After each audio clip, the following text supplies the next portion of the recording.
So we have 4 people today, including me. One is Professor Ajit Khanna, or Professor for French Studies at Jawaharlal University.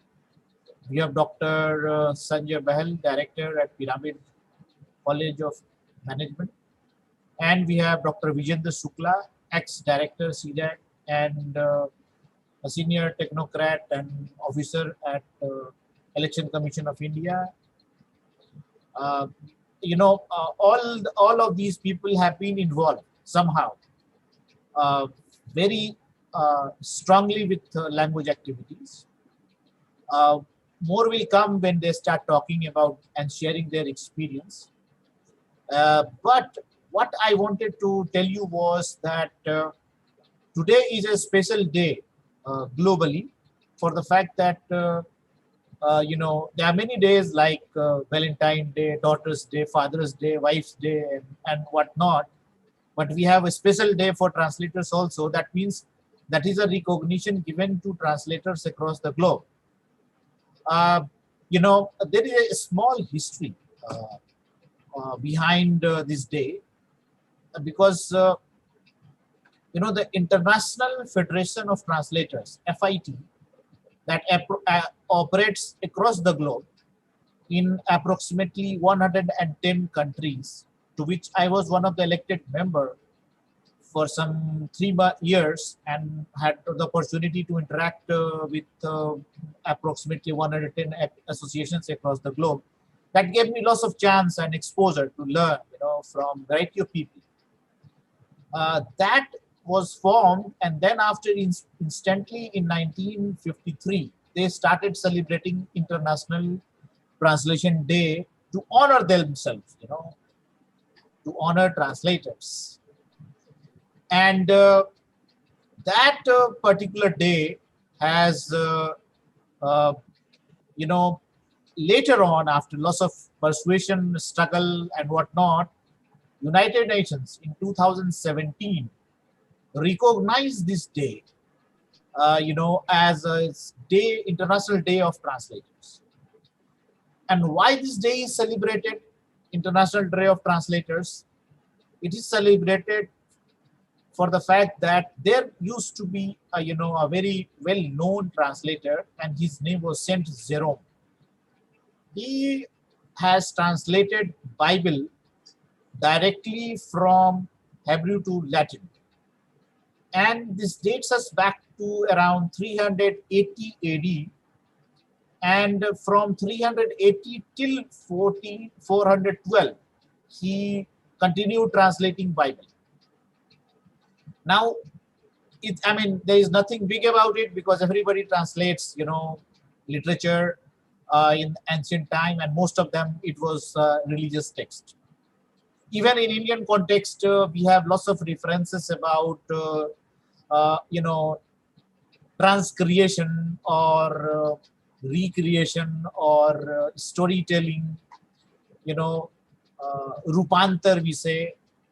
Not exactly the same way we do the translation nowadays, but Rupantar or Anuvad or Vashantar or transcreation, these are the concept which applies to Indian context. We will talk about it, in a while. But he took, approximately 20 plus years to translate Bible. And then after, he did lots of, translations. And he also created dictionaries. He also was a preacher. He was philosopher. These are the basic fundamentals that he, as a saint, as a translator, he did.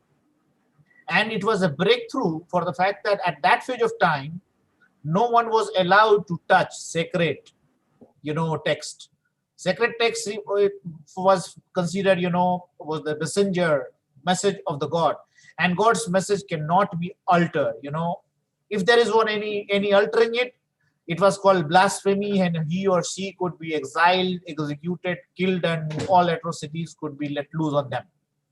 So because of all these, limitations, he broke all of them, and then he was able to survive, do well, and carve a name for himself.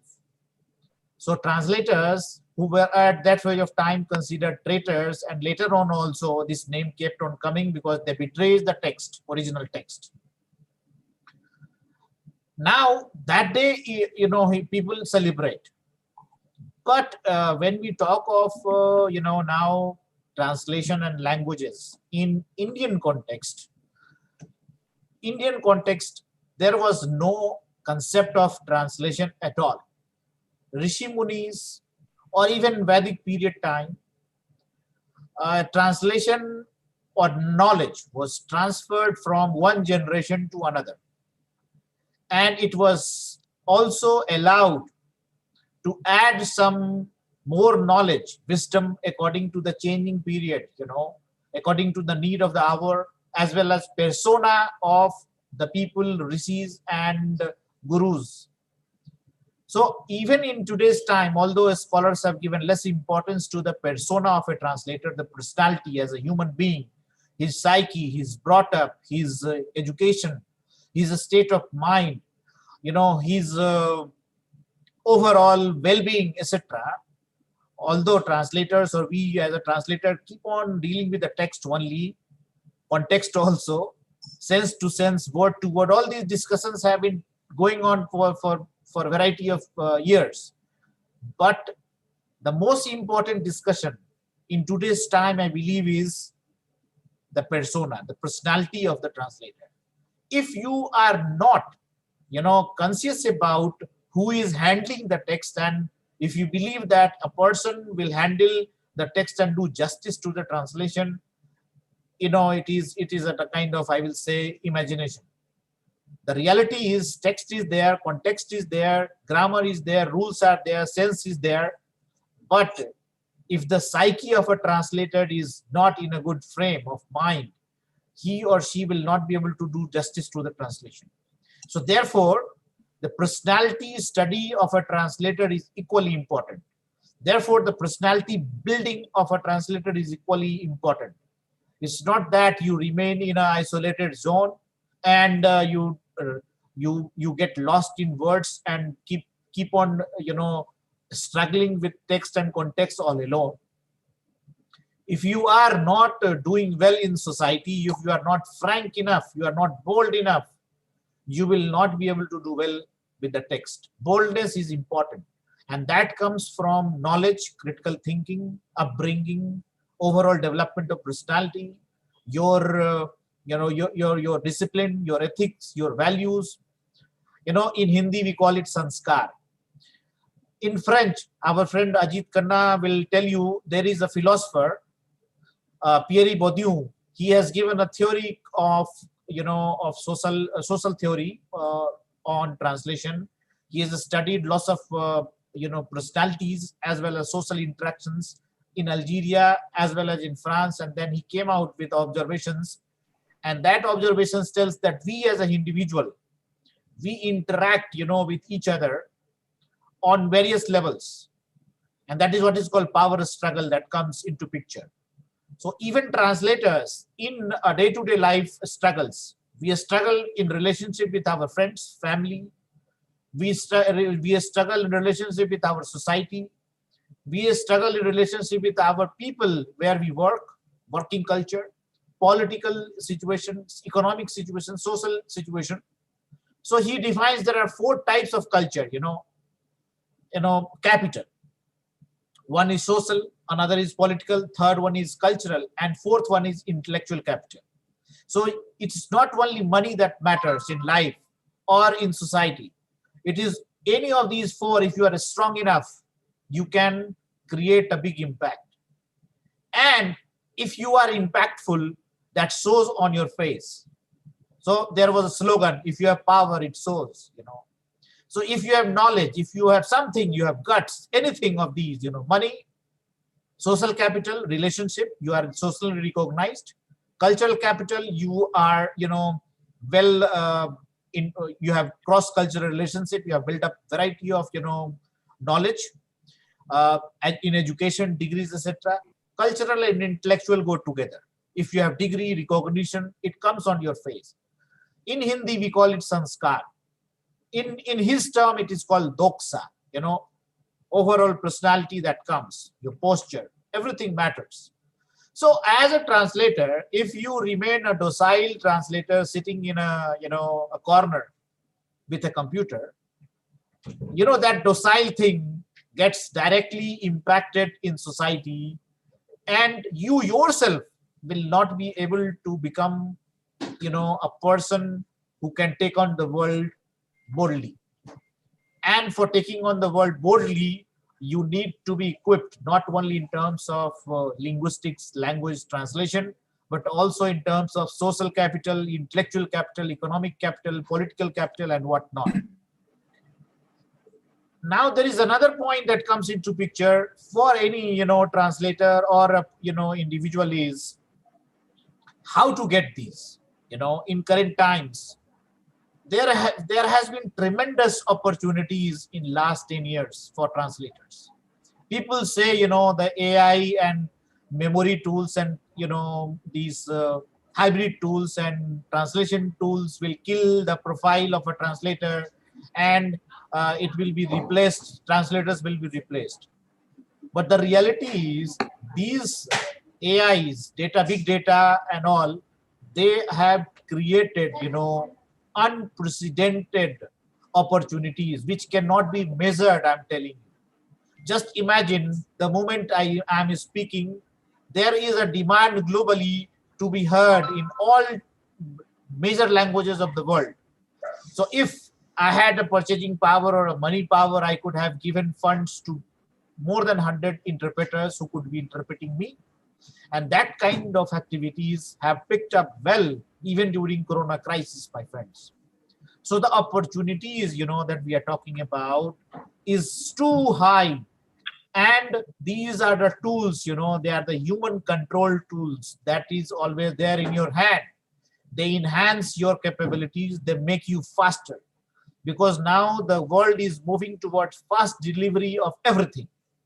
A writer, if a writer has a, let's say, follower, 1 million follower, everybody wants to hear, what writer is saying. And everybody wants to hear that writer in his or own language, So they offer writer, they volunteer to translate text, whatever he is writing instantly. So people are now moving towards even cloud translation. So suppose you have 200 pages, you just share it with your fans, your fans will make your translation ready by the time you wake up in the morning. Within 12 hours or 12, you will be ready with the text and translated text in almost 800 to 500, whatever languages number of possible, So this is the kind of demand that is coming on the translators. So this is the pressure, work pressure. So if there is a work pressure and if you don't have you use technology, you are gone. So it is opportunity that is there, which was never before, in the 10 years back. Similarly, the demand for internationalization and demand for localization of the text, both are going in hand. Modi ji has given this speech, and slogan as well as called for producing things in a local way, but going global, local we call it. So those, ideas can be implemented by whom? Only by the linguists and translators. V.N Shukla sir has been, our, panelist today, expert panelist, technocrat. He was director at CDAC, in charge of localization, globalization programs, closely linked with, variety of softwares development, machine tool development. Later on, he was also with the Election Commission of India, which has around 60,000 documents to be translated from English into various Indian languages, and he was not able to find good translators. So can you imagine how many opportunities are waiting for us, and we are not having tools, we are not having translators, and parallelly we have unprecedented demand coming from social media, Web 2 technologies, and so on. So my friend, I believe this is the day, special day during Corona crisis for celebration. And International Translator Day is an opportunity for us to understand each other and understand the reality in which we are in. And my assessment tells me that this is one of the most, I will say, positive phase for translators, which we should, be able to tap it only when we work in a team. We do friendship with technology.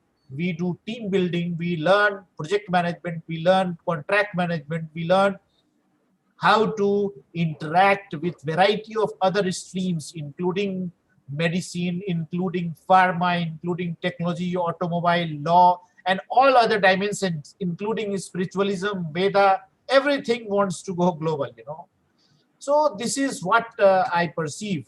So before I come to our friend uh, uh, Dr. Ajit, I would request all our audience to keep sharing this video and webinar with all your friends in social media, so that more and more people could come and listen to our discussions. They might find it useful, especially if they are looking towards building a healthy and prolific billion-dollar industry of translations. So my friend, if you have any questions, do write it here, in your feedback box or comment box. We will take up one by one. But now I would like to invite our friend, Professor and Dr. Ajit Khanna, who is a professor for French at Jawaharlal University. I am lucky that we were together in the same School of Languages, where I was studying Spanish and he was studying French. But I, after studies, enter in more into entrepreneurship, although I had always been linked with academics and research, but I have kind of explored more in the private domain. Otherwise, Professor Khanna has explored himself more into academic domain directly. He was one of the youngest professors, assistant professors earlier, and then associate, and then full-fledged professor at JNU, one of the youngest ones. So, and above and all, he is a very good speaker and a trainer and a teacher. So let's listen to him, and then we will come back to our another experts, Dr. V.N Shukla sir, as well as Sanjaya Bahal sir. So may I invite, please, Ajit Khanna ji to come over. Thank you. Thanks, Modlingua team, and my dear friend, good old friend, Ravi Kumar, for inviting me to speak on translation on a special day, as he announced that today is International Translation Day, as well as National Translators Day. I remember 2004, I attended my first ever conference on such day in some hotel, I forgot, somewhere near Ashoka Hotel in Delhi. Yeah, that was the first time I got to know that there's something called Translators Day. Anyway, after 16 years, I'm happy to participate in such a day. Anyway, let me plunge straight away myself into the subject. The poster, if you look at the poster carefully, I mean, now that my friend announced I am a professor of French and not French professor. That's how the translation begins. I'm not French professor because I'm an Indian professor who is teaching French. So this is semantically mistaken. Though we understand that, yes, Ajit Khanna, we all in India understand this is an Indian name. So it's taken for granted that this French professor is a professor who is teaching French. That's not the translation. You'll be lost in translation. So I'm Indian professor teaching French. So I'm professor of French is different from French professor. That's my first observation and my first view on translation. The second thing that I will be talking about is there are a few questions that we have to raise before we deal with any issue. Translation is a big, big task. There's something called untranslatability. I remember my professors talking about Jacques Derrida, Gayatri Spivak, and big names, this guy, forgetting his name. Anyway, the guy who translated this book, Rahul Sanskrityans, from Olga to Ganga, a very well-known translator. So, why do we translate? Why do we translate, first of all? For whom are we translating? What is the readability of this translation? And who is our audience? Who is our audience? Who is interested in French novels? Who is interested in English novels? Who is interested in Hindi novels? So why should I translate? So there should be a purpose. Let me quote Gayatri Spivak. Translation is the most intimate act of reading. I surrender to the text when I translate. So we have to surrender to the text when we start translating, whether you like it or not. Of course, you would have liked it, you would have loved it. That's why you decided to translate. That's first purpose, just to inform the audience. Look, here is a great piece of literature, great piece of scientific text, a great piece of religious scripture lying untouched because you don't understand my language. Let me tell you the beauty of my language through your language. That's the first purpose. Second purpose is definitely for professional income. You need income. You need to survive. A great writer like Karl Marx could not sell his writing. Balzac died very, very poor. Nobody was reading his book. Nobody even liked his theater, his drama, his play. Shakespeare was not a successful writer, dramatist. Kafka, you all know about Kafka. After his death, his writings became very, very famous, thanks to translations. And thanks to somebody who promoted his German books. The purpose, according to Hans Vermeer, he was a professor of linguistics at University of Mainz in Germany. He identifies three purposes for which we do translation. As I said, the first purpose is to earn money. The second purpose is to inform the audience, look, here I have a beautiful text to tell you. A third is for studies, translation studies, what you call tradictology or translatology. So these are three purposes for which we do translation. When we do translation, there are some strategies to adopt, to follow. My professors in JNU or anyone who knows about translation, they would not translate just like that. They would read. They would tell me to read when I was a student.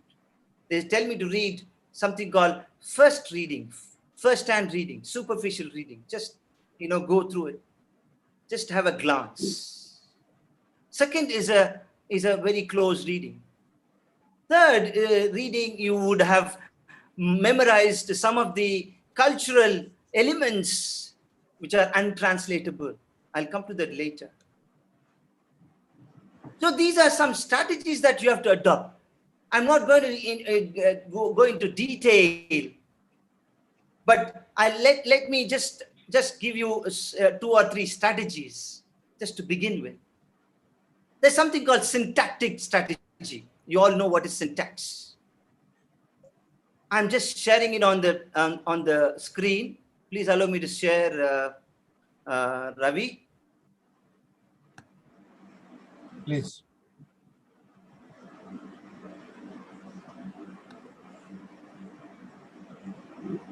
Is it there? Yes. Yeah. The syntax. Just see the example of how in syntactic strategy we make a mistake. One of the subcategories of syntactic strategy is literal translation. I'm giving you a warning that a literal translation is the worst translation one can do.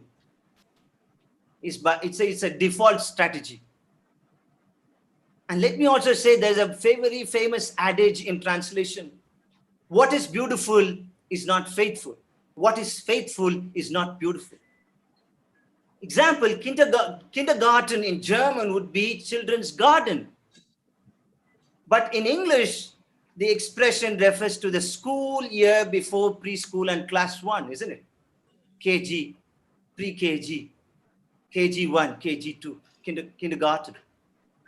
So this is what we have to remember when we have to do the translation. For example, you have a beautiful syntactic example. The boy jumped happily. The boy happily jumped. Happily, the boy jumped.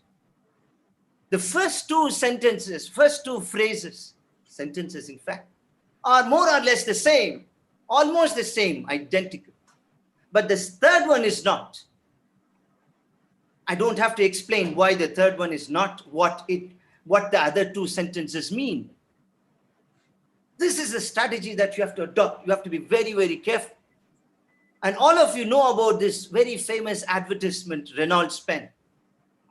The pen the world prefers is not the world prefers the pen. They are syntactically not same. The slogan, the caption for Renault's pen is the pen the world prefers. It means it is the only pen that the world prefers. When you change the subject to the object, object to the subject, the world prefers the pen is the right sentence. It's a normal sentence. It's not grammatically wrong. Both the sentences are grammatically correct, but style. This is syntax. But the next is semantic strategies. Like Ravi and I, we lived in JNU. Or those of you who have lived in JNU or know about JNU, or even for that matter, any university life, you have hostel, named after rivers, named after some icons. So we have something called Narmada Boys Hostel and Godavari Girls Hostel. The first one I stayed, the second one I frequented.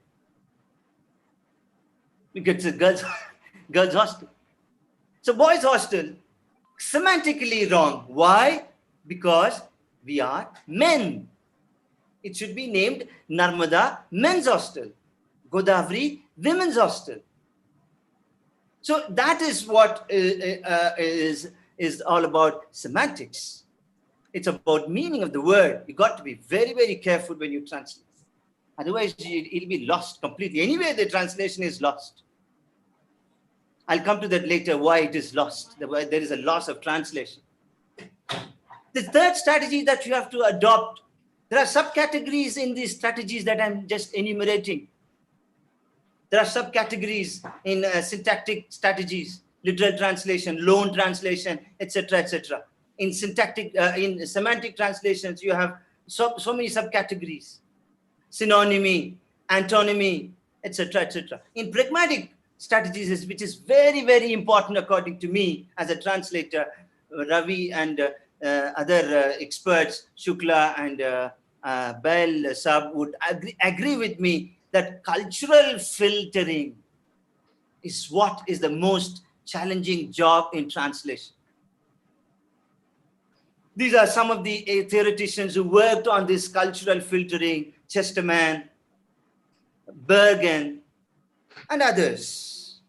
They realized, what did they realize?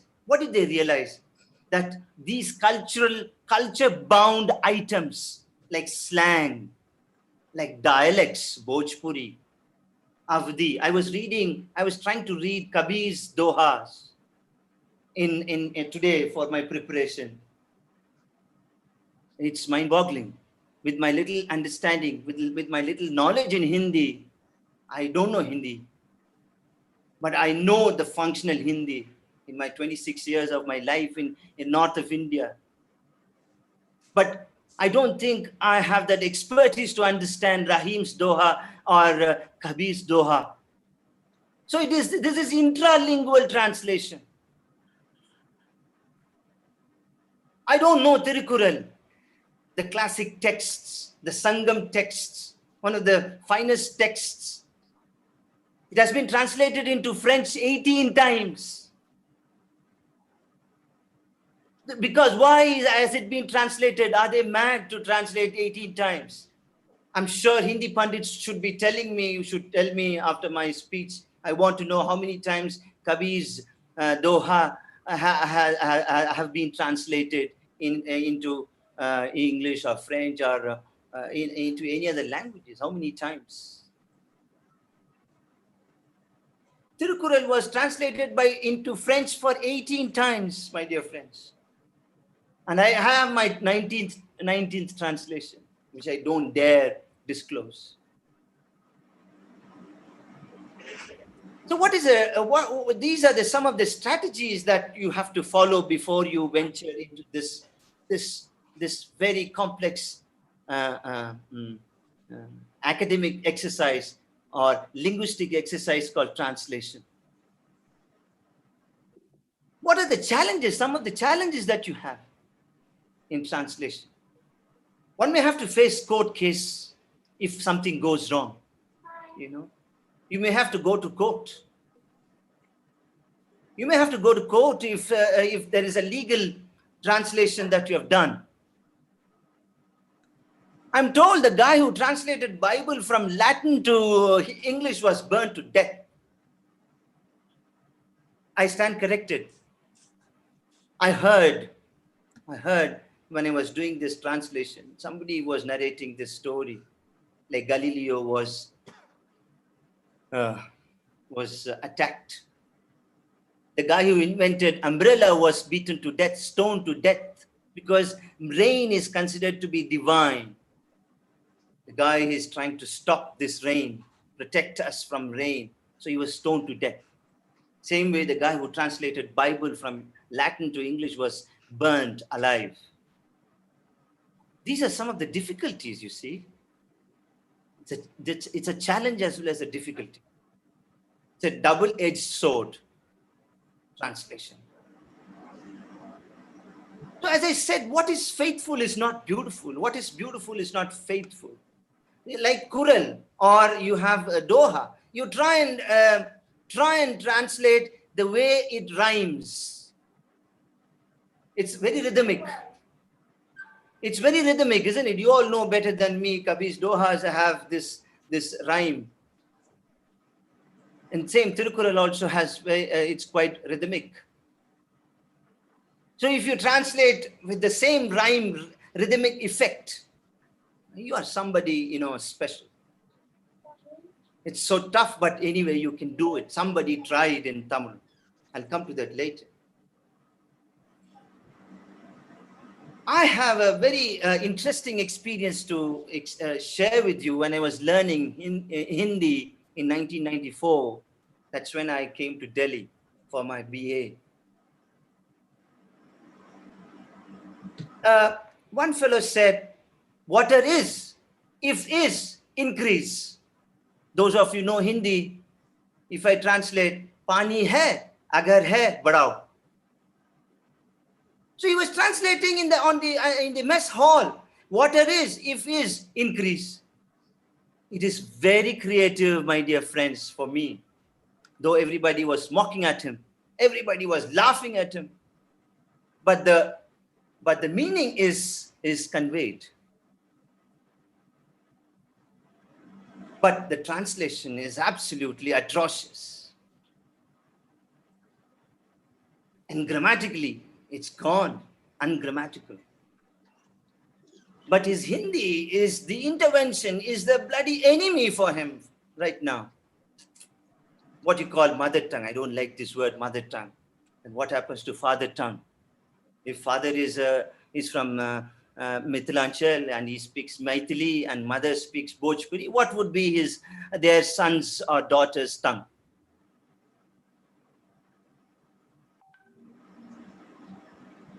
Right?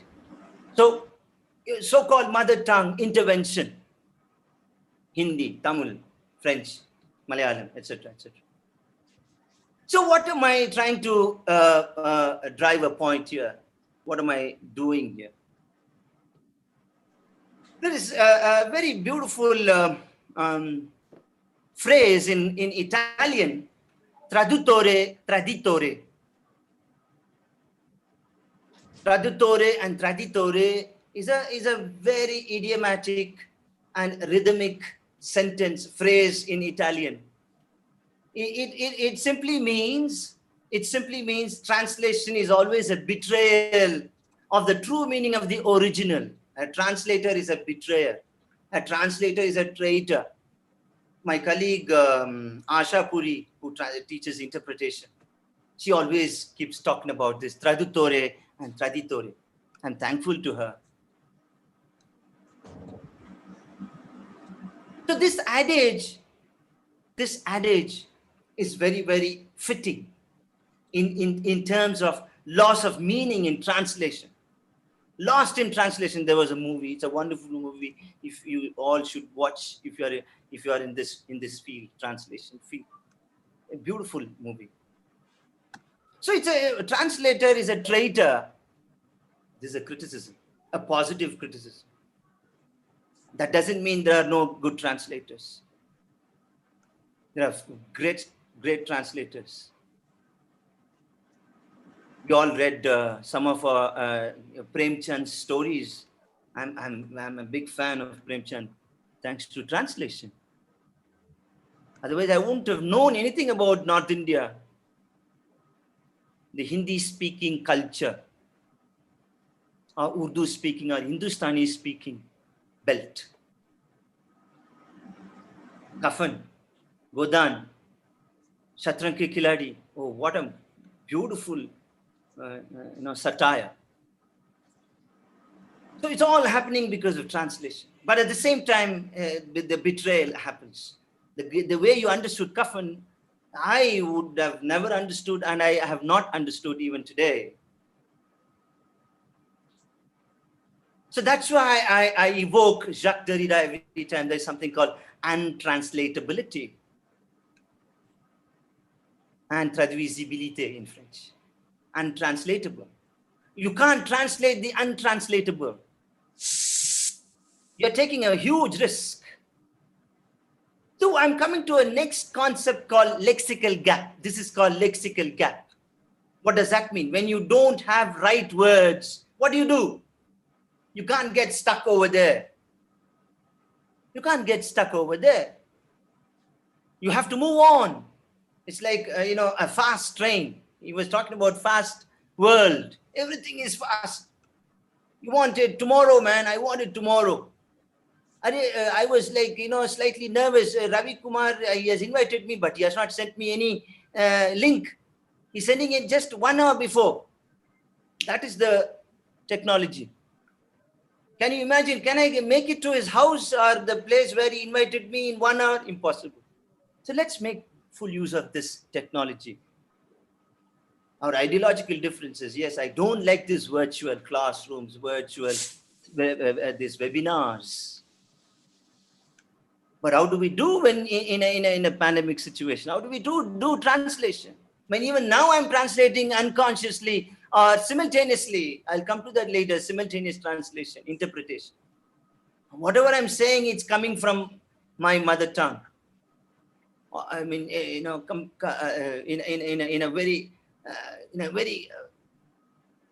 nanoseconds. I know I'm translating it from Tamil, whatever I'm saying, and that's why I'm very artificial. I'm not very, very natural at all, because it's not my language. I'm foreign to English. I'm foreign to French. French is my fourth language. So this lexical gap, friends, this lexical gap is what is will make you will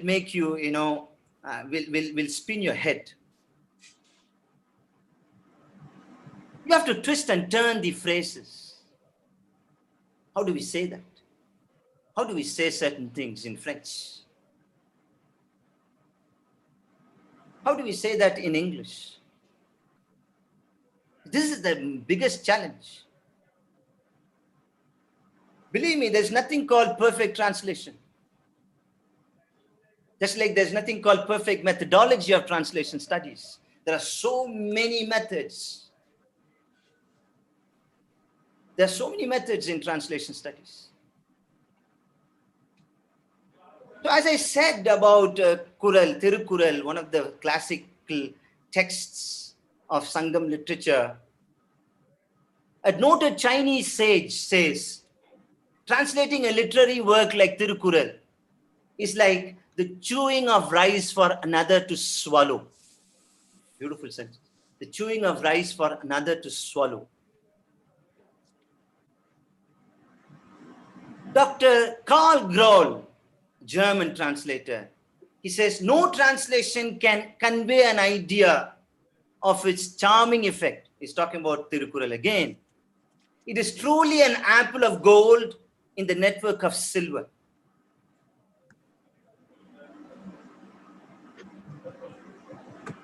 I'm just sharing that. Hope you all can see that. There's nothing to hide. So these are some of the guys who translated these difficult texts. That's why I picked up these names. You may ask me why these names, why not other names? Since I don't know Kabir, otherwise I would have picked up some of the examples from Kabir. I enjoyed the translation. Of course, I know a bit of Hindi, but it is written in Avdi. Again, those who are from that Awadh region would appreciate, would enjoy it, would chew it much better than me. Kamil Swelable, a Czech writer, he has worked on religious texts, classical texts of Tamil classical texts, and he has also worked on Kural. He says you have to translate it as briefly and as tersely as possible. As I said, somebody tried the rhythmic translation. Translator P.S. Sundaram, whose translation is available on the net, has attempted to render some of the couplets in Valua's own style with reasonable success. It's very, very tough, but anyway, he did it. So it's not impossible. Nothing is impossible. But does it make sensible? Does it make any sense? Is it sensible? Is it making any sense? That's what is the end result of in translation. Let me straight away go to this origin of translation. I have another funny experience to share with you. Translation is an act of representation or reproduction. I leave it to you. I leave it to you. Are you reproducing or you're representing? I think both. But when you represent, you've got to be very responsible because you're representing your culture to another culture. You cannot misrepresent. Ammo, I'm trying. So this is my own experience again. Two languages means you are equivalent to two persons. In Tamil, there is a saying. So in Hindi, you have, how are you doing? If you translate, tum kaise kar rahe ho? How do you do? Tum kaise karte ho? The response is very interesting in translation. In as far as I'm not a native Hindi speaker, but when I heard aap kaise ho, then they say bas main theek hu. If you translate, enough, you make me listen. You are zapped in translation. Bas, enough. Aap sunaiye. You make me listen. How is it going to be? This translation is chaotic. So this is what you are not supposed to do in translation. My very first translation was a death certificate. This is what my first translation experience. I translated a death certificate for a poor fellow who died in Togo. Togo is an African country. His son died. His father came to my room in Lucknow. I was teaching in Lucknow in 1999, 2000. He came searching for somebody to translate from French to English, to claim half the money from India. He was paid 50,000 rupees from Togo government and another 50,000 rupees from India. So to claim that 50,000 bucks, he needed translation. So he showed me that certificate. Sir, can you please translate? How can I charge him if you have conscience? He gave me 100 rupees. That is his honesty. You decide what you want to do. I didn't accept that money. But anyway, we had a cup of coffee because he knew that I'm a South Indian. I love coffee, so he bought me coffee.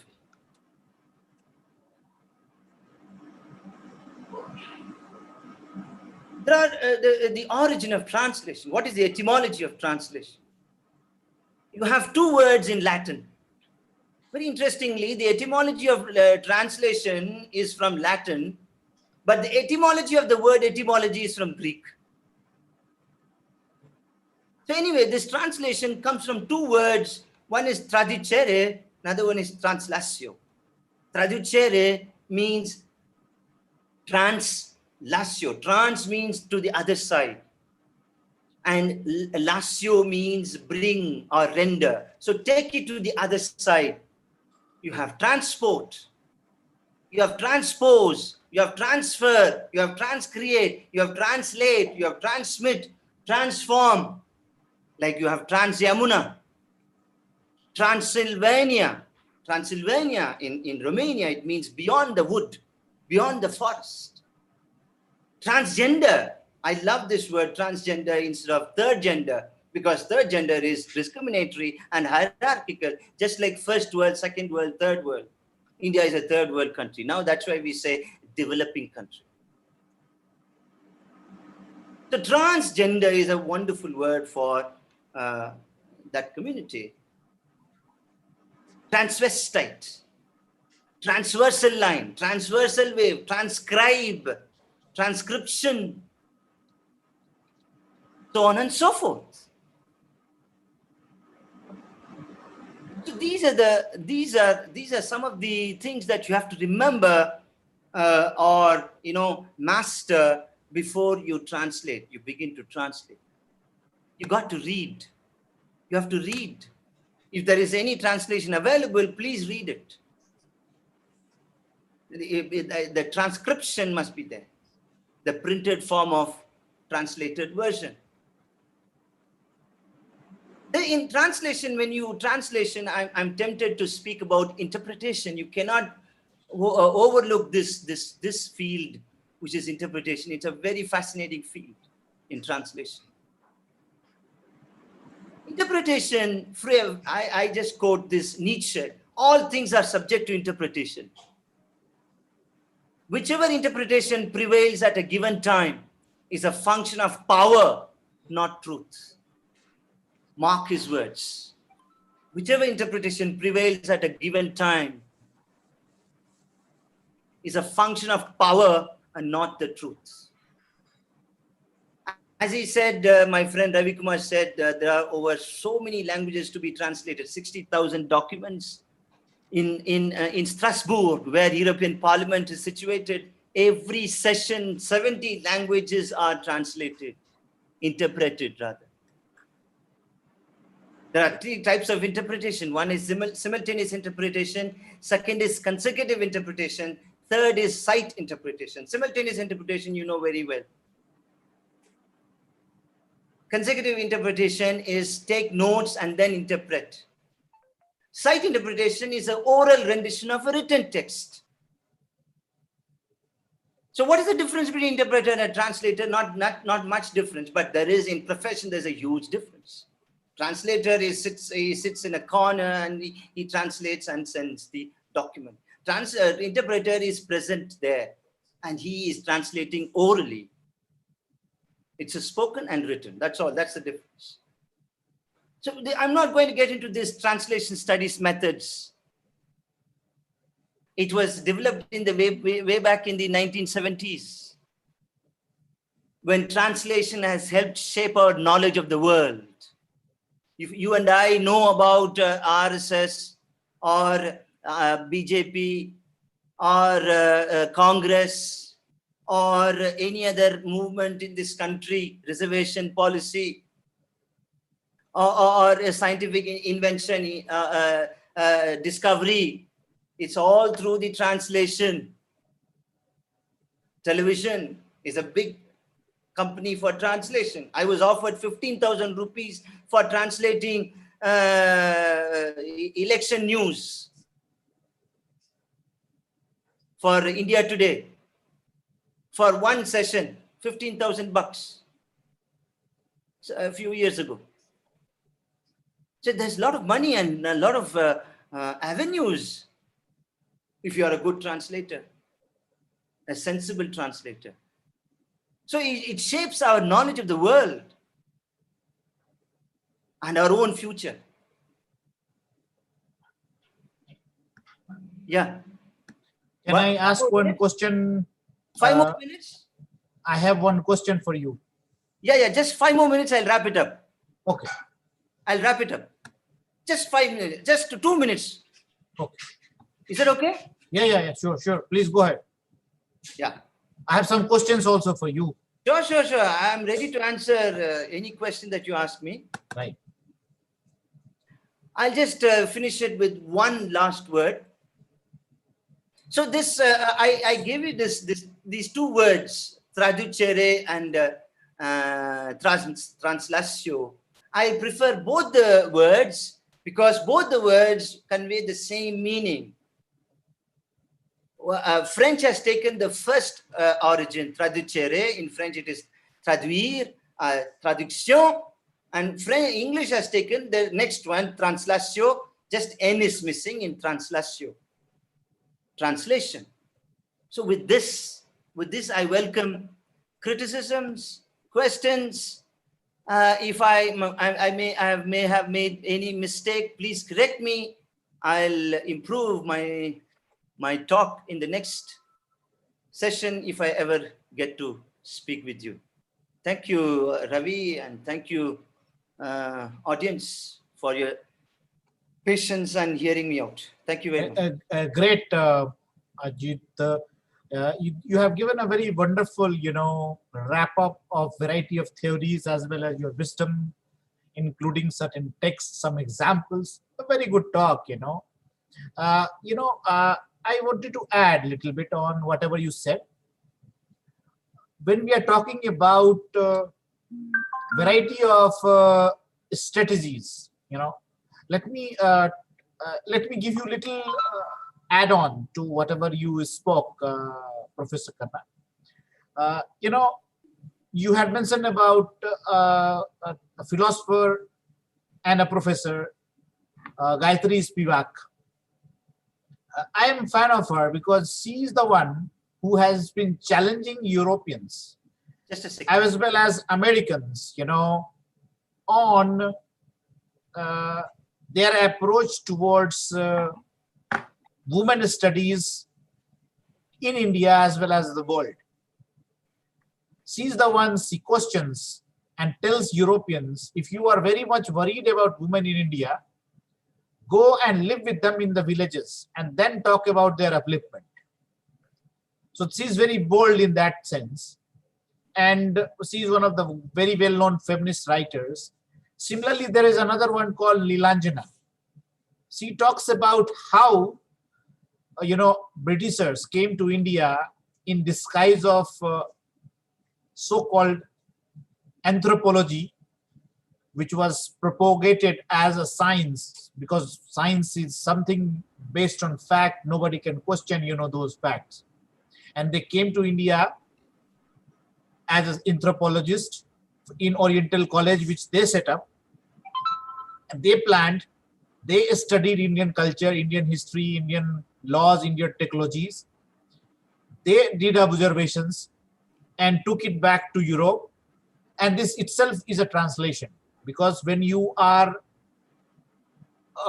observing someone and then putting your observation, it is a translation. This is what these rishis used to do, transfer knowledge from one point to another, one generation to another. from north to south it used to go, without any, big difference of languages between north and south. But the knowledge from north used to go to south. By what means? It was traveling in variety of languages, from Kashmiri to Punjabi, from Punjabi to Haryanvi to Hindi, and variety of Avdi, and then from Avdi to Bhojpuri, from Bhojpuri to Maithili, and from Maithili to Bengali, and Bengali to Assamese and Northeast, and then China as well. So this is how the information used to travel from one language to another, one corner to another. And same thing was done with Indian history, which they did. They took it back to London, and from London it was translated into French, German, etc. And whatever they have written was half-cooked information. It was not right information. That's why they termed Indian history before British period as barbaric. They forgot that in 1600 AD, in 1648, we had one of the most prolific wonders of the world called Taj Mahal. It's the same time when in Europe, Buckingham Palace was established, and in France there are a variety of other established monuments were established, or in Spain they had the golden period. The same golden period that they ignored and said that this was a barbaric period. So this kind of misinterpretation was done, and Nilanjana talks about it. There are theoreticians who have given different approach. They say, no sense, no word, let's go to third space. Translator sits in a third space, nor in between text, nor between the context or the source or text, but in the third space. There are academicians who say, it is the translator who gives second life to an author. Means if you are a good author and if you were not popular at one point of time, and if you had a good concept and the world remembers you, a day will come when a translator will come up and give you a second life. So if something which is totally dead, unknown, can get second life through translators. Similarly, there are theoreticians who say translators are the one who go and violate text, in the sense they rape the text and put their scar there.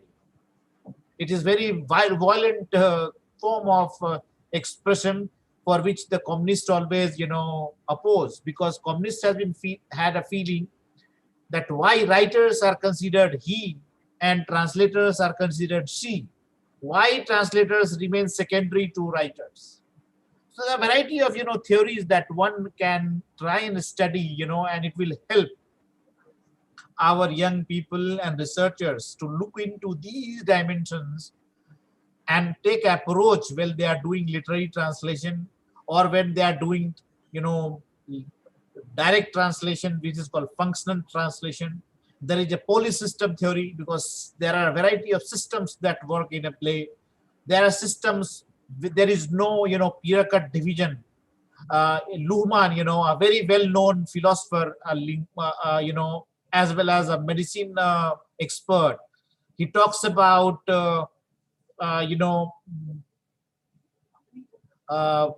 autopoietic relationship between variety of systems in which we work in.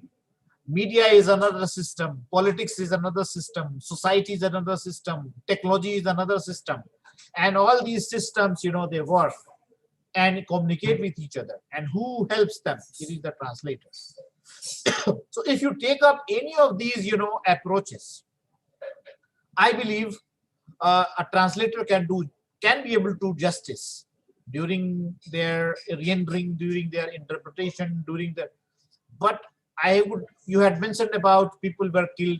Even in France, there is a very well-known writer, a very young fellow was executed, and his name is Diolet. And even in modern times, this has happened. If you are going against a system, you are gone. But now, my contention is that This theory, this research, this French, this Spanish, this German, all these, how it can help our, translators, linguists in India to take advantage and rethink and come back to, Vedic life, Sanatan Dharma, our philosophy, our rich literature, which has been lost somewhere, because of the scar which our masters, I will say, or colonizers, I will say, have put on us. There has been a big gap. So how we as a translator, can help our own self, our own culture, because now a time has come when knowledge that we were, based, system of education will be eroding because of the invasion of artificial intelligence. So if everything is done by machine, what will be left with? A dabba, a box, kanastar jisko hum log bolte hain, yeah, another set of dynamism should come in, and that takes us back to passion, love, ethics, values, which perhaps artificial intelligence will take more time to understand. So in this context, Mr. Kannan, would you like to comment something? And then after, I will open floor to Dr. V.N Shukla, sir. Please.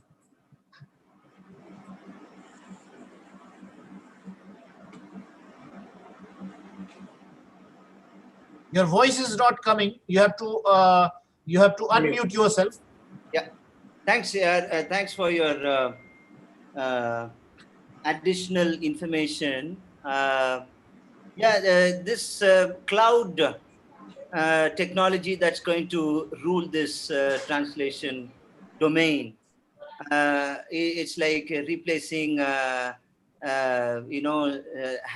spinning mill with handloom, power loom with the handloom. So this is going to happen in technology also. So we should be ready for all this, what I call onslaught, a dominant culture. Cultural invasion, not just in religion or culture per se. This is also a cultural invasion.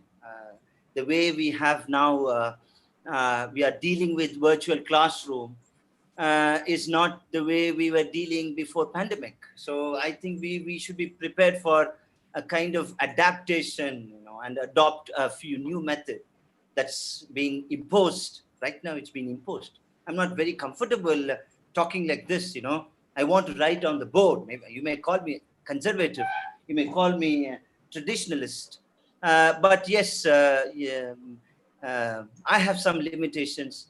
Artificial intelligence, is intelligence artificial? I don't know. It's natural. I don't believe in divinity or godly act, but it's my hard work where I am right now. I'm not saying that I'm a self-made man. My friends like you have helped me learn Hindi, have helped me learn English. I came with no knowledge in English and Hindi when I came here. So I thank all my friends, not the God. I thank all my intelligence, not the artificial intelligence. But anyway, that's a different debate. But coming to this, I would love to react to one of your observations that are we heading for a drastic revolution, a drastic change in translation, drastic change? As you said, I translated 16 pages in under 30 minutes. It's there. It's bloody there, man, in front of you. 6 dictionaries available, and you choose any dictionary that you want, click and paste it, copy, paste, and the translated version is coming.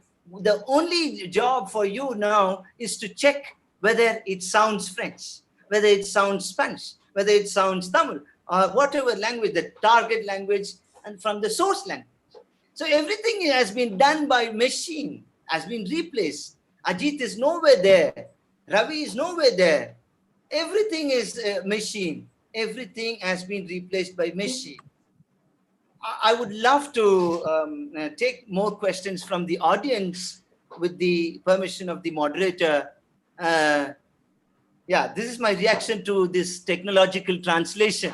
Right. So we will come back to you again, Ajit, Sure. On this, but perhaps for this artificial intelligence thing, and hybrid technology, uh, now there is a machine and there is a system in place uh, that there is a machine and there is a system in place that uses memory, number one, and then from memory it uses machine also, and from memory and machine it teaches the machine to learn from whatever has been done by human intervention.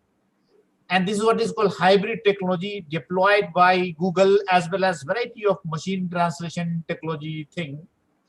And luckily we have with us Dr. V.N Shukla sir, who is expert in this area, who himself has designed it for Parliament of India, along with some other experts like Dr. Hemant Darbari, whose name is, written in the Smithsonian Museum, where I have seen that placard which is there, which he devised for Mantra in 1981. And similar kind of variety of revolutionary technology has been evolved while V.N Shukla sir was director at CDAC Pune, and he has worked closely with Ministry of Information Technology, Government of India, for variety of government projects, and which is implemented. And I have also been somewhere in part of it as advisory body member. So please listen to him, and then we will take a call on what is the future of our translation, activities. Shukla sir, please. Thank you, Ravi, for giving me this opportunity.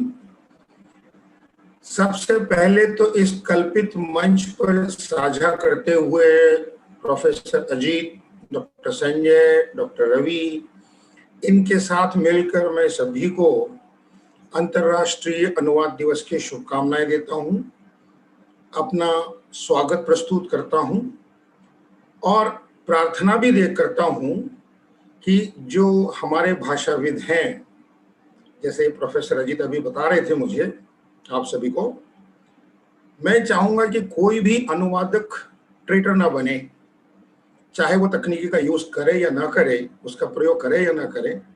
अलबत्ता मैं इस प्रार्थना के साथ अपने इस छोटे से वक्तव्य को आगे ले जाना चाहूंगा। Being a technocrat, I look to this kind of a system presented by Professor Ajit and Dr. Ravi in slightly different way. When I say translation, I assume it as some particular process which accepts one input and produces another output.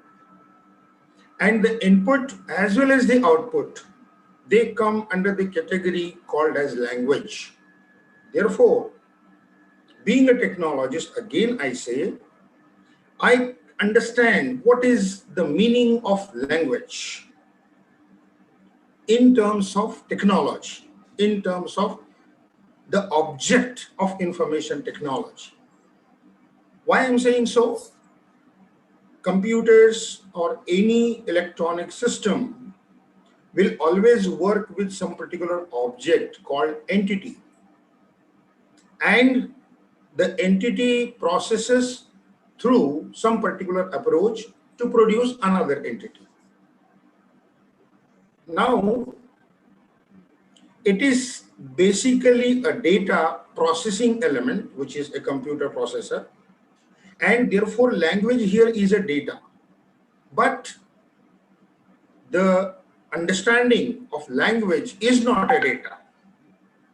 As an example, if somebody say 420, 420, a mathematician will say, oh, it is 400 plus 20 plus 0, and that is a number.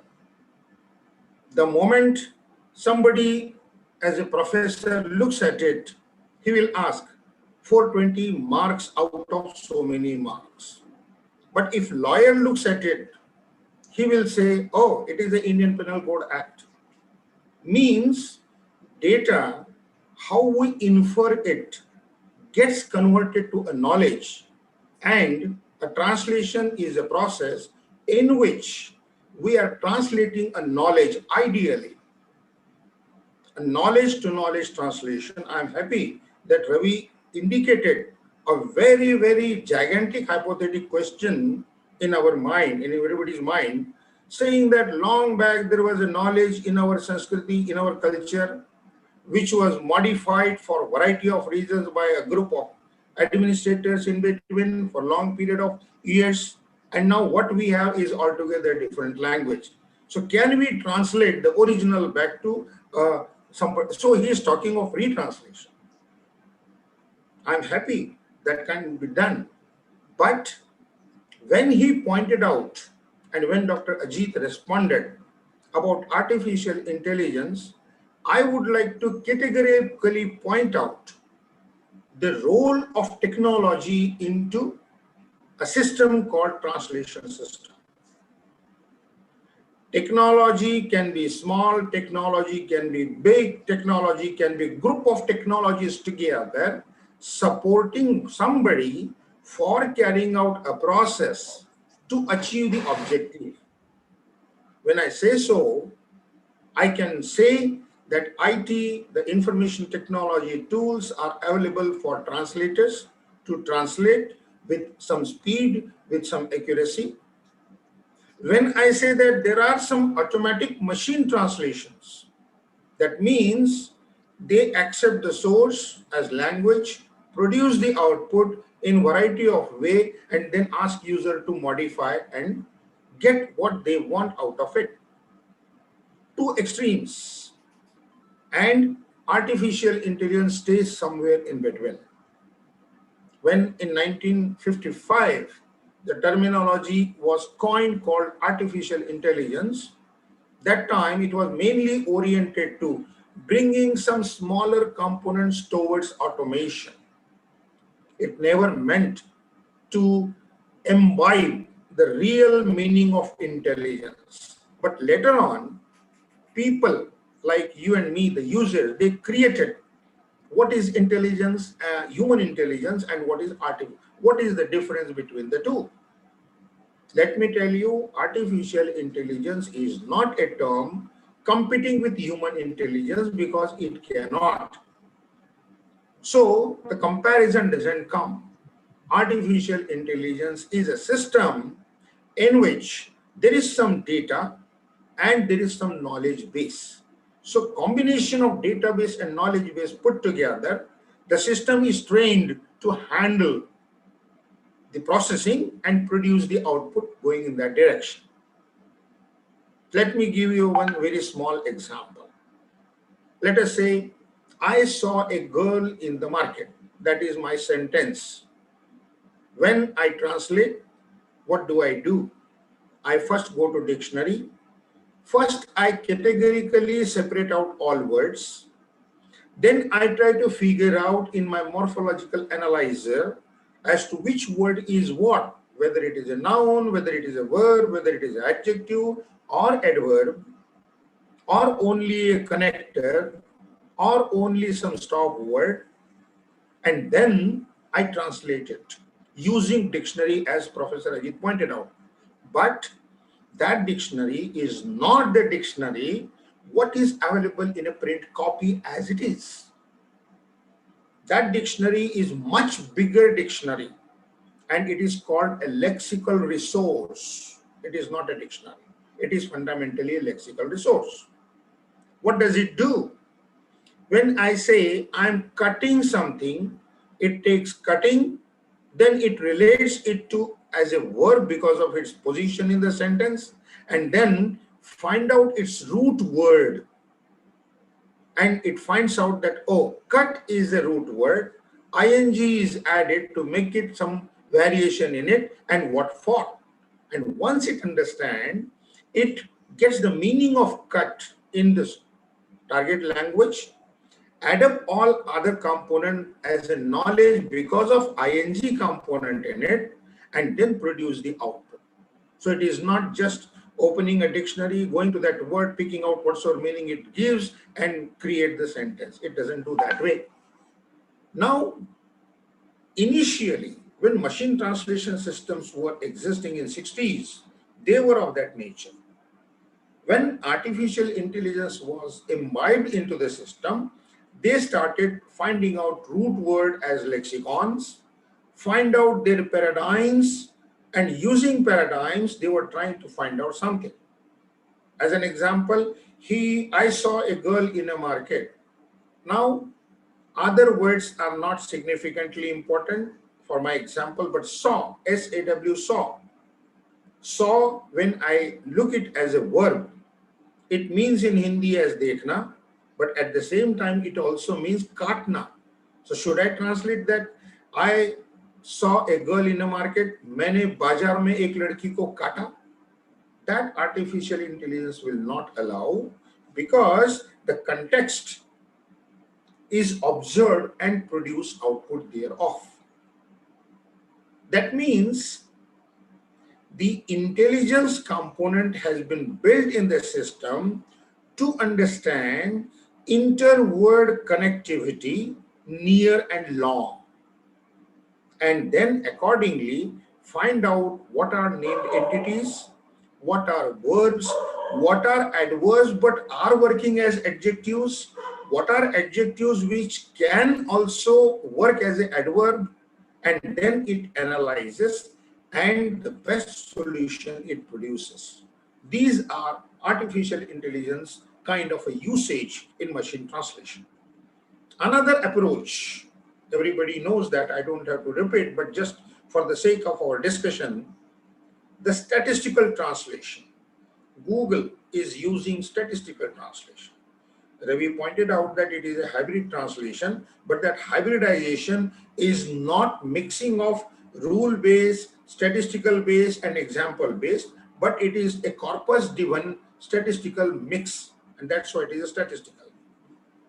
What I'm trying to say is, almost 30 years or maybe 50 years before, if some particular work has been translated into a language, and now after 50 years, the same work is translated to the same output language, two translations will be different, because language has got a component of culture, and that particular cultural component machines cannot catch through a statistical approach. And that's why even if you try some particular sentence on a Google translation today, wait for 15 days, maybe 1 month or 2 months, try the same sentence and you will never get the same translation.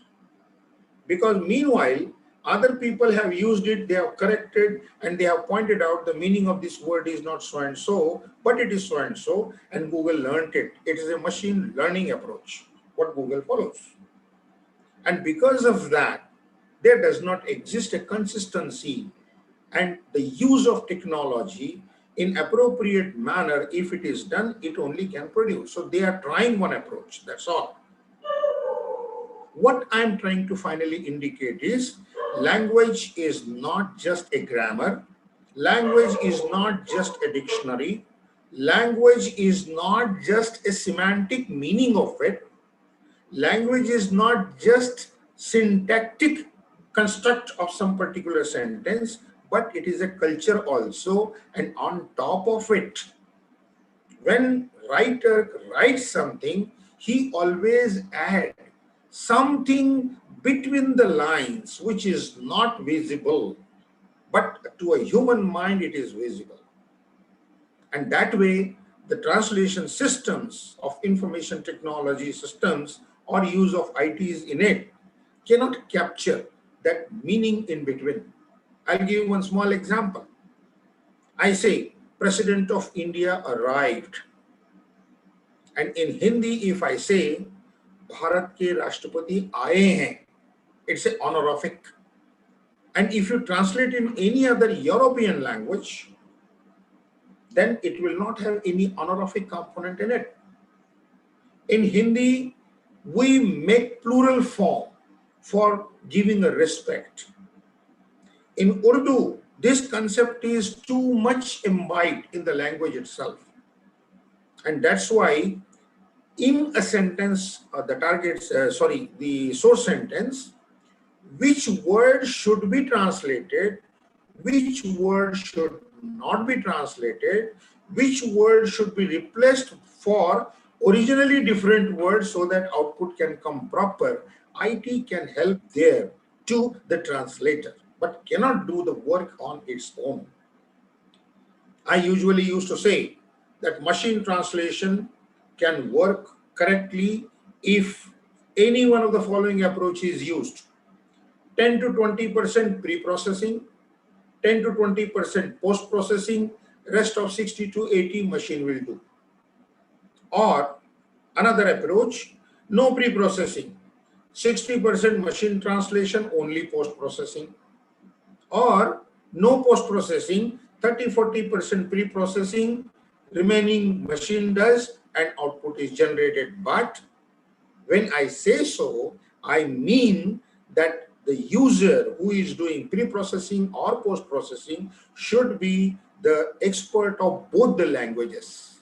That means I'm not trying to say something in English, and those who do not understand English, I'm not getting a machine to translate everything in Hindi and then go ahead. Translation is never atomic thing. Translation is a mixture of translation plus transcreation. And the transcreation comes because of the hidden knowledge between two words, hidden knowledge between two sentences, and correlation of sentences as well as words in between. And that way we go ahead. The culture is we start writing something, a sentence is okay. When we write a paragraph, we modify our style. We write only partial sentences somewhere.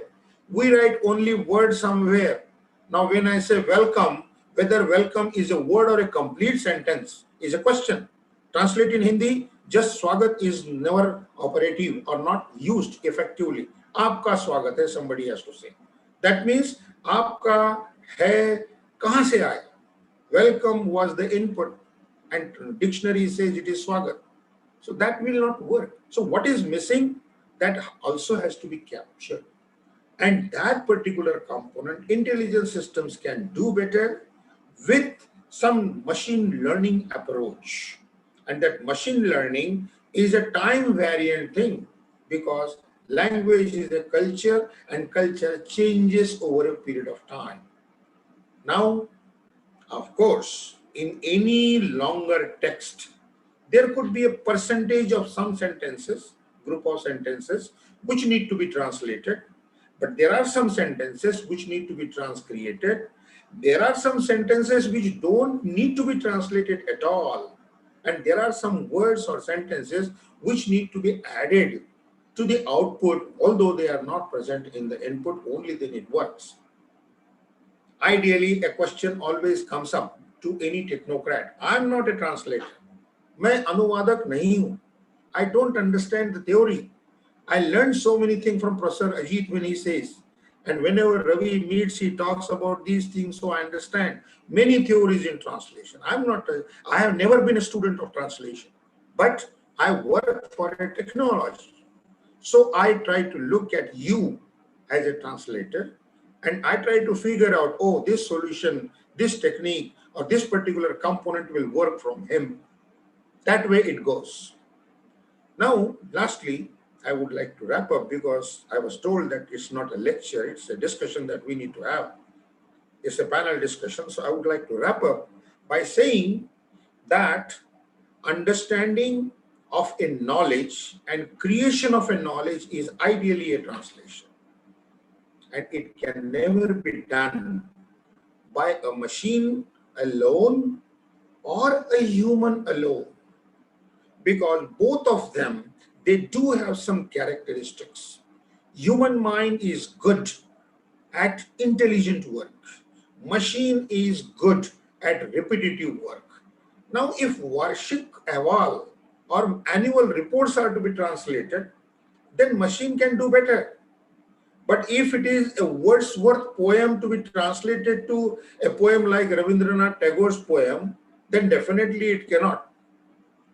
It cannot do. So literature, translation of literature is definitely a big question, even in front of information technology people today. And we are trying to capture those things, but while capturing, mistake committed is as under. I am born in India, so I understand Indian culture. I was having my mother tongue as Hindi, so I understand Hindi better. I studied in Hindi medium, so I understand a language constructs in Hindi properly. Later on, when I graduated and post-graduated in technology, I used English. So I learned English through Hindi. I never learned English as English, but I learned Hindi as Hindi. That is the difference. And when I look at English content now, the writer must have had some different mindset to write that. But what I understand to create that technology also affects my machine. We have very good scientists and technocrats in India. Dr. Sangal is there, Pushpa Bhattacharya is doing, Hemant Darbari is already there. They are working, and over years, I won't forget Dr. R.M.K. Sinha, who devoted his full life for machine translation only. And in 1988, he introduced a concept, and he said that for a technocrat, all languages world over can be divided into only three groups. One group is European language originated from Latin. Another is Indian or Indo-Arabic language originated from Sanskrit and some component, other component. And third is a pictorial language, Chinese, Thai, Japanese. They have a very large set of alphabets in it. But in Hindi language or in Indian language, we have fixed set of alphabets, but we have rule to combine them together. Like pictorial languages, Chinese and others, they do have some mechanism of combining pictures to create that particular phoneme or particular indication as an alphabet. European language, they are fixed with respect to alphabets and they don't use conjuncts.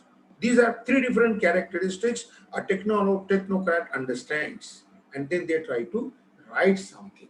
They try to write some programs which will understand.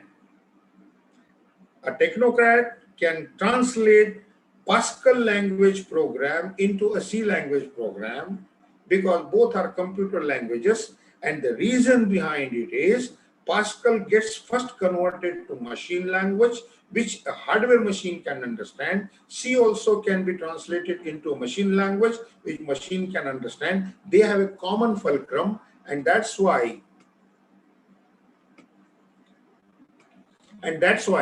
this particular problem may appear. So I stop here for any questions, and I'm sorry if I have hurt somebody in my sentence, क्योंकि अनुवाद के दिन अनुवादक का महत्व है, तकनीकी विदों का महत्व नहीं है. मेरी ओर से सबको सलाम और धन्यवाद. Ravi, you are mute. बहुत बहुत धन्यवाद sir for your insight on technology, artificial intelligence, etc. You know, it will always be a kind of dosti as well as dushmani relationship with technocrats when you are talking with translators. At one point, you facilitate translators, you speed up work, but on the other hand, you discipline translator in certain sets. You know, we call it tagging, chunking, which is totally different foreign language for translators. And instead of, that puts a stress on minds, that makes life of translator hell, because the translator had to follow many rules which he or she has never thought of that he will have to follow. The freedom is lost. The choice of expression is lost. And rightly you were saying that humans will not be able to be replaced by machines. वैसे ही जैसे medicine and technology can make organs, but Atma kahan se laiega?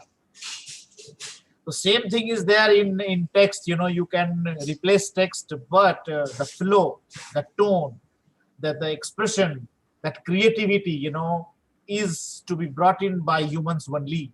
So therefore, there is no need of worrying about human being replaced.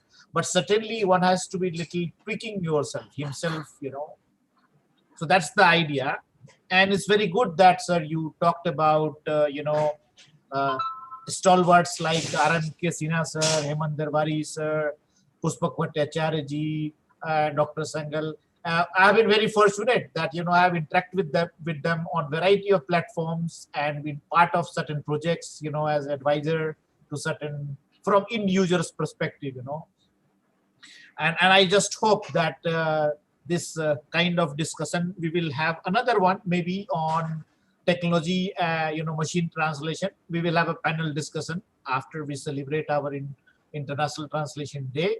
And our friends, who are watching us, they are very strongly saying that, technology cannot replace humans. And that's the reality. But the transformation that is taking place, we should not be, running away from them. On that matter, there is a theory given by another very good philosopher who has studied technology, human relations management very well, and his name is Bruno Latour. जो हमारे लोग सुन रहे हैं उसको आप if you Google, this name Bruno Latour. We also study in translation theory about him.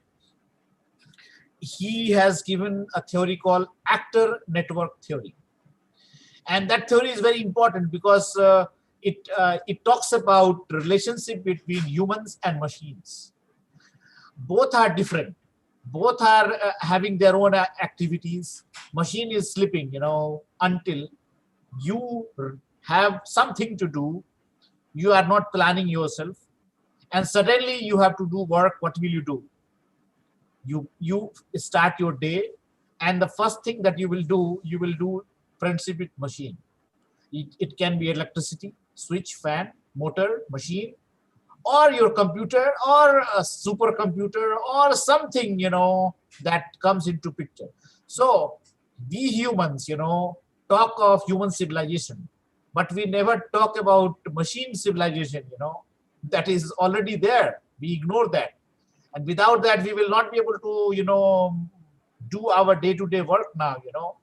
So we should be not be enigmatic or difference to those machines. Rather, it is better to learn them and smartly use them for our own benefits. So now with this, I would like to call upon Dr. Sanjaya Bahal sir for his closing remarks and any opinion, any observations that he has. And then at the end, we will take some questions from our friends who are watching us, and then we'll close. Dr. Sanjaya Bahal sir, please, sir. Ravi, it has been a wonderful time listening to the experts on the translation forum, and you have been instrumental in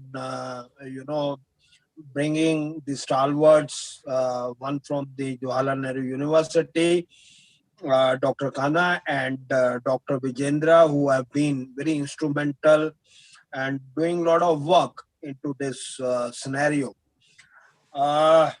Myself, yes, person from management, and yes, people from languages, and yes, as you said, that today is the World Translators Day, and I am seeing this perspective from the placement point of view and from the point of view of the jobs, and yes, and another avenue and field for the new generation, because even in internships which you conducted with a lot of students, we have seen that it has been a wonderful journey of learning the languages.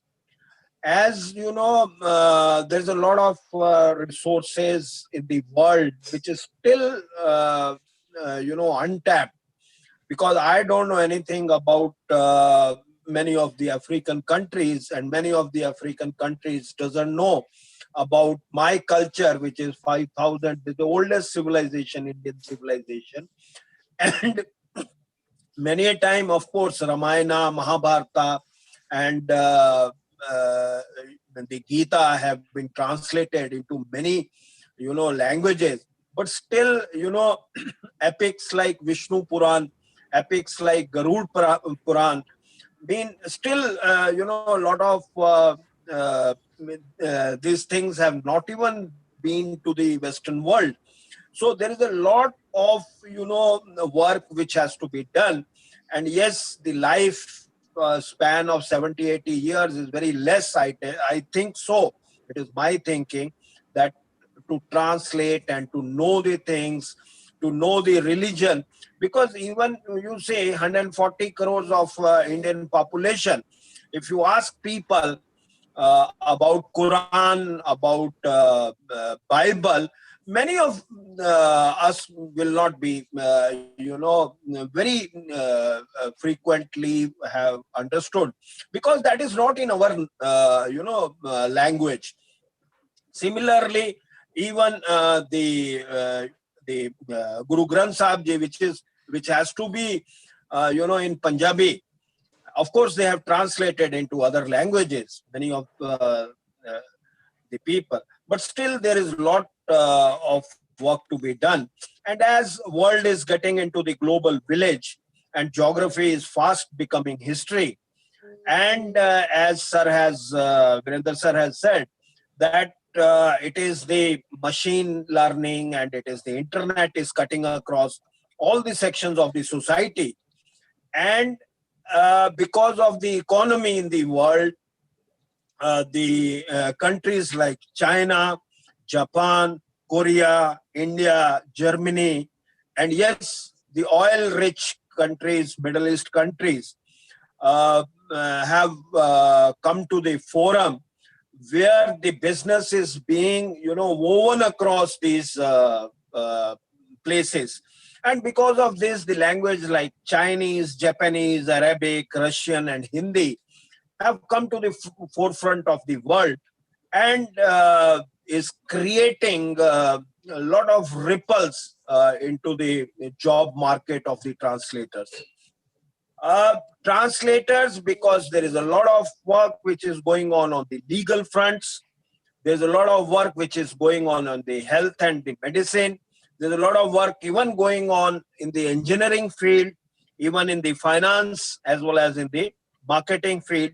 So the people who have to become the translator, first of all, must have the love for the language and the deep knowledge of the languages, because it is not that a person will get only the translation from Hindi to English or English to Hindi. He may get a job or already work to translate a job from English to Spanish, maybe from Spanish to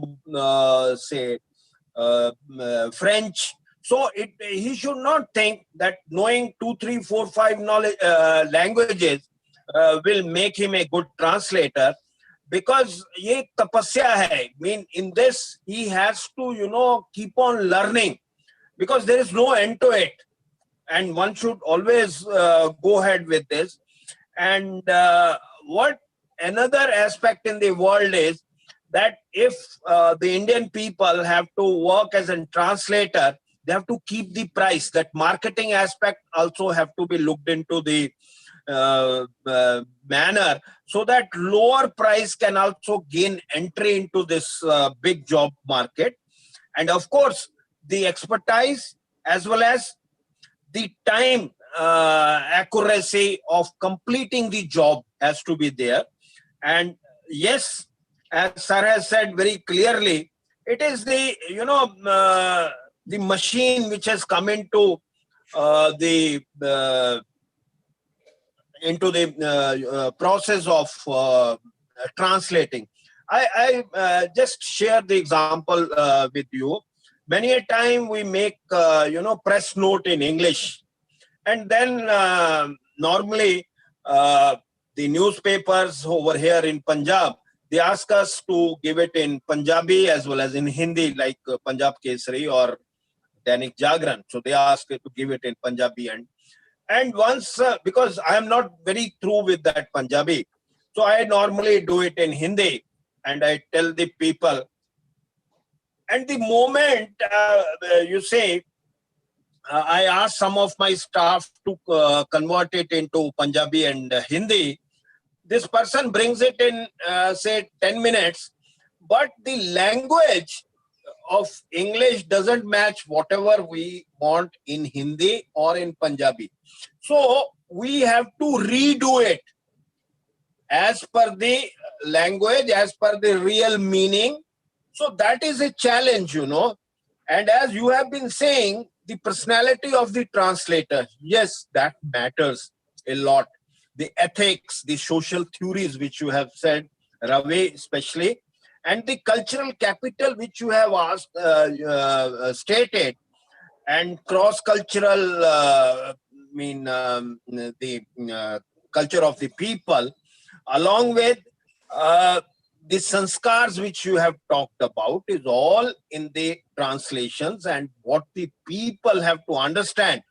Because if the matter is not understood, it can lead to riots. It can lead to the miscommunication, and yes, communication gap can also be formed. And we have seen many a time, even in the big political circles, we have seen people have said something and it have been translated into something else, and then the people have been cutting across that I have not said this, it has been misinterpreted. This is all part and parcels of the game, and that is how we have to be skillful. And still there are many manuscripts which have not been translated, and there is a lot of entrepreneurship projects which can be handled. Even the startups can be brought on these issues, and there's a lot of work to be done. And yes, this is one field which have been neglected by most of our stalwarts, even in the academic arena. And as Sir has said very clearly, that big data and artificial intelligence and cloud, but mind it, sir, man cannot be replaced by machine. Machine will be there, of course, and we have seen how the machine is translating. But as Vrinder sir has said very clearly, that today, if we will put that matter, the translation will be something else, and after a month, it changes. But we are not for that translation. We are for the exact translation. You say, I'll take the name of two stalwarts, Indian stalwarts. One was the Nobel Prize winner, Rabindranath Tagore ji, who wrote Gitanjali. And you see how classic the Gitanjali was, even in English, even in Bangla, and even in Hindi. That sense of each and every word, that lyric, have been tremendous, and nobody, and that is why, that Nobel Prize for literature have been conferred on him. Then the another legendary lady, or even the singers are the translators, even they don't understand what is the meaning of that word, but how lovely they sing. And I'm talking about Lata Mangeshkar ji, who has not only sang the Hindi songs, but I think almost all scheduled language she has sung marvelously, and there have not been any, change in either the meaning or either the taste, because that is what is required. and translator's job is very challenging, because, and with that challenge, there is one big thing. It is a zero error profession. Error should not be there. The moment the error will be there, it will be misinterpreted, and then the problems will be there. So the right word, I mean, as Sir has said very clearly, we have to read, understood. So the right words, the frame of words, we have seen in Hindi also, many words have come into it, like jungle, rifle, circus, even the rail. Clear? If we say rail in the Hindi, it will be loh path gamini. So, it will be difficult for the people to understand. Even the person, I'm putting the things very simpler. Even the speed breaker in Hindi will be gati avrodhak. So, that understanding of the words will be there, but it will sound something funny because we are not using those. And as Sir has said, Dr. Kanna has said that there is no perfect translation. I agree with him. There is no perfect translation. But yes, if we want to have a perfect translation, we have to get into the depth of how a writer has written it. See, Ghalib, it's a challenge to the whole translators. You try to translate the Shairi of Ghalib. Clear? And then once the people will speak and will present that Shairi, the same taste of Urdu Shairi should come. That is the challenge. So everybody is a translator when we speak, think in the local language. Because as Sir has said, Varinder Sir has said, I am a Hindi, I learned Hindi in Hindi, but I learned English in Hindi. Yes, many a time when we are speaking English, because English is not our mother tongue.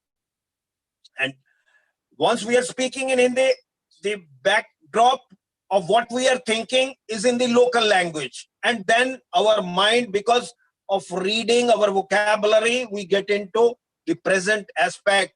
That is how we are speaking. So everybody is a translator, and everybody who is interacting with the people, who is interacting with the other persons, is a translator.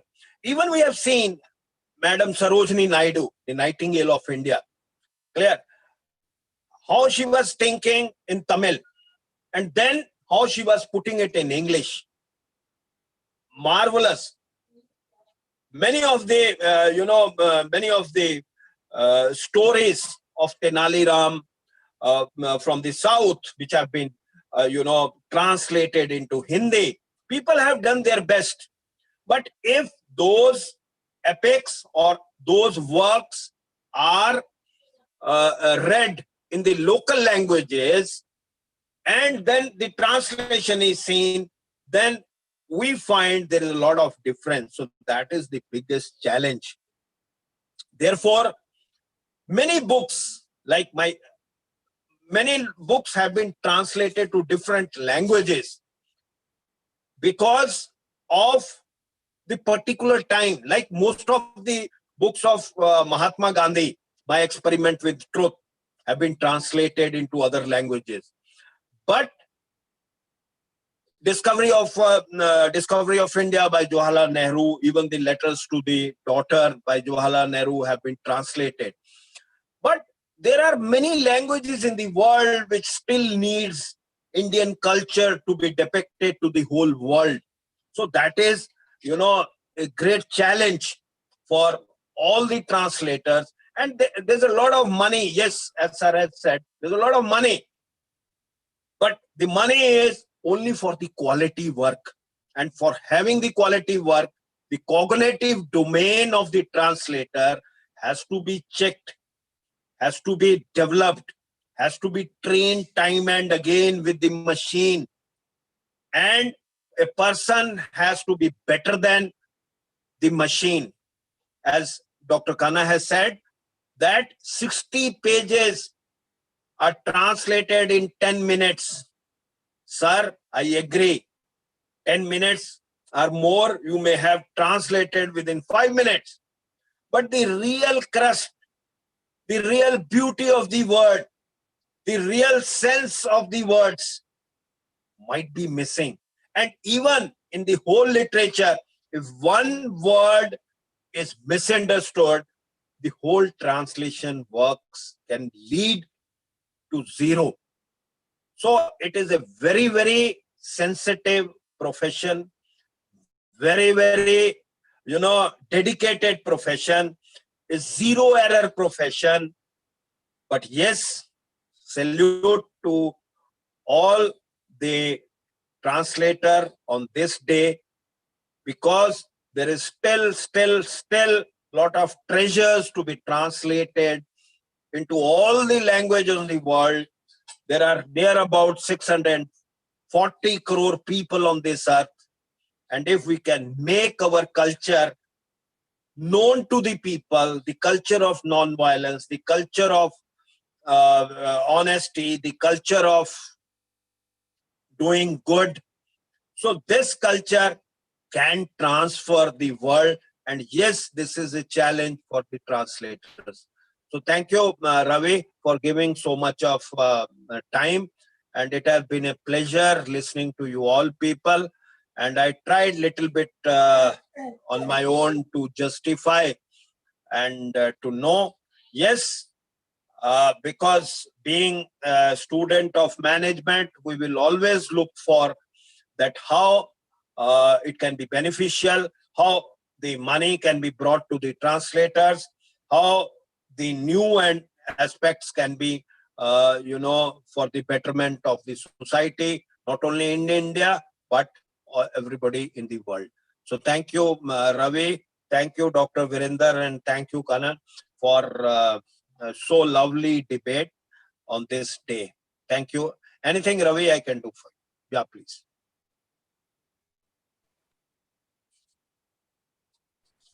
Unmute.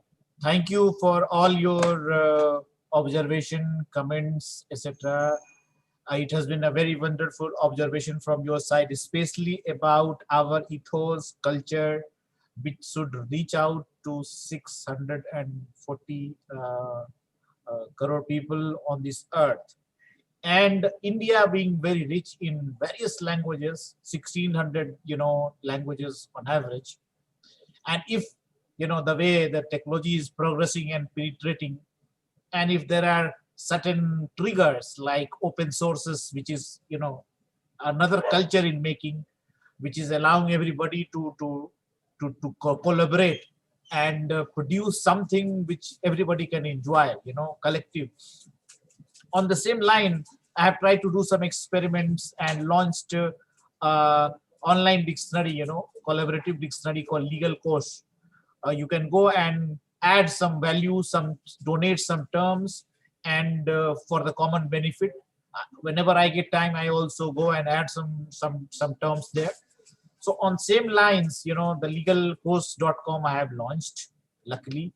I wanted to inform all our friends on this auspicious day that we have also started a Vicharak Manch in order to think and develop critical thinking among masses, at least critical thinking among own self first, and then reach out to people to translate, to rethink all those points which has been lost in history, which was misinterpreted, etc., etc. So these are all learning process that we continue to grow on. And you were talking about translation, error-free translations. We have, in 2018 with our interns, 200 interns, we did certain experiment and documented it, and that resulted in development of a rubric. We call it Modlingua rubric.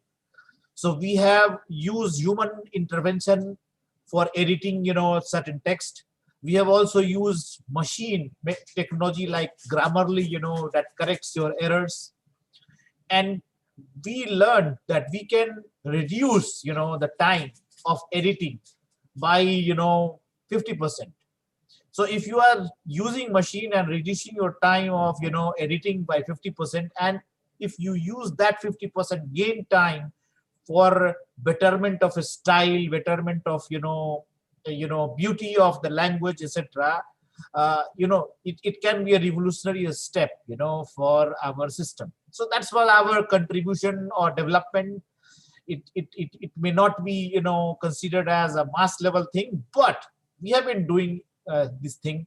And if I would like to appeal, all our friends who are watching us to do keep on doing experiments, on these lines, and do friendship with technology, so that we increase our efficiency, we do betterment in the quality, we do betterment, machine can do functional translation for you, it's for sure. And there is a lot of, functional work, message from one corner to another, buses are passing, shipment has been sent, those kind of things, click here, go there, those instructional thing, machine can do good in that. But when we are talking about expression, perhaps that thing, we will need to kind of work. Ravi, I will like to interrupt over here. Yes, sir. Because while we were studying literature, one thing was always there, like poetical license, isn't it? Right. Like the language license. So I think even a translator has got his license, how he is going to translate the verse or translate the poem or translate. I agree with you that instructional sentences can be, translated, but the feeling part, and once a writer writes a verse, as I told you, it's a challenge I have given regarding if you can, translate the Ghalib verses. I will give you a response on that, sir. Okay. And Dr. Kanna